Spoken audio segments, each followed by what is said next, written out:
There was a certain man in Caesarea called Cornelius, a centurion of what was called the Italian regiment, a devout man, and one who feared God with all his household, who gave alms generously to the people and prayed to God always. About the ninth hour of the day, he saw clearly in a vision an angel of God coming in and saying to him, Cornelius. When he observed him, he was afraid and said, What is it, Lord? So he said to him, Your prayers and your alms come up for a memorial before God. Now send men to Joppa and send for Simon, whose surname is Peter. He is lodging with Simon, a tanner, whose house is by the sea. He will tell you what you must do. And when the angel who spoke to him had departed, Cornelius called 2 of his household servants and a devout soldier from among those who waited on him continually. So when he explained all these things to them, he sent them to Joppa. The next day, as they went on a journey and drew near to the city, Peter went up on the housetop to pray about the 6th hour. Then he became very hungry and wanted to eat. But while they made ready, he fell into a trance and saw heaven opened and an object like a great sheet bound at 4 corners descending to him and let down to the earth. In it were all kinds of 4-footed animals of the earth, wild beasts, creeping things, and birds of the air. And a voice came to him, Rise, Peter, kill and eat. But Peter said, Not so, Lord, for I have never eaten anything common or unclean. And a voice spoke to him again the second time, What God has cleansed, you must not call common. This was done 3 times, and the object was taken up into heaven again. Now, while Peter wondered within himself what this vision which he had seen meant, behold, the men who had been sent from Cornelius had made inquiry for Simon's house and stood before the gate. They called and asked whether Simon, whose surname was Peter, was lodging there.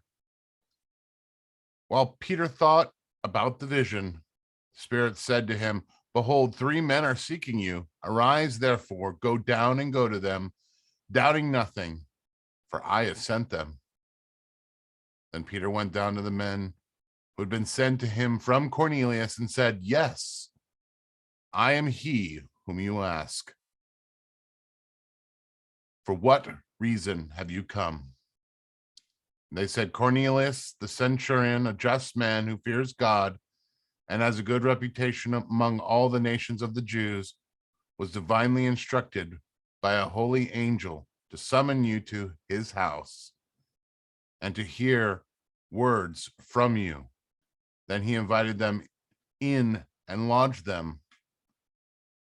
On the next day, Peter went away with them, and some brethren from Joppa accompanied him. And the following day, he entered Caesarea. Now Cornelius was waiting for them and had called together his relatives and close friends. As Peter was coming in, Cornelius met him, fell down at his feet, and worshipped him. But Peter lifted him up, saying, Stand up. I myself am also a man.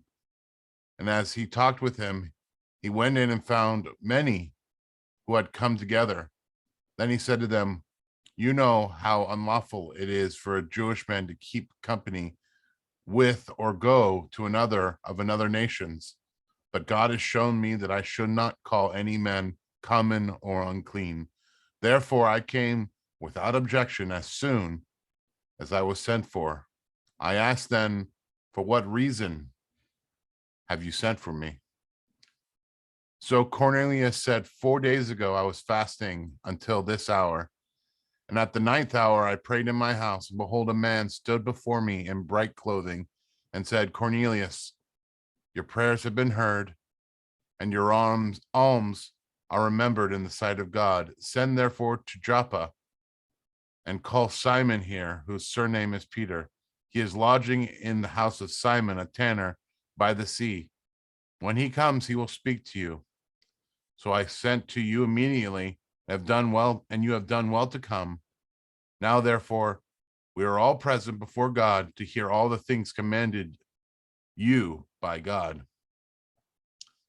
Then Peter opened his mouth and said, in truth, I perceive that God shows no partiality, but in every nation who fears him and works righteousness is accepted by him. The word which God sent to the children of Israel, preaching peace through Jesus Christ, he is Lord of all. The word you know, which was proclaimed throughout all Judea and began from Galilee after the baptism which John preached, how God anointed Jesus of Nazareth with the Holy Spirit and with power, who went about doing good and healing all those who were oppressed by the devil, for God was with him.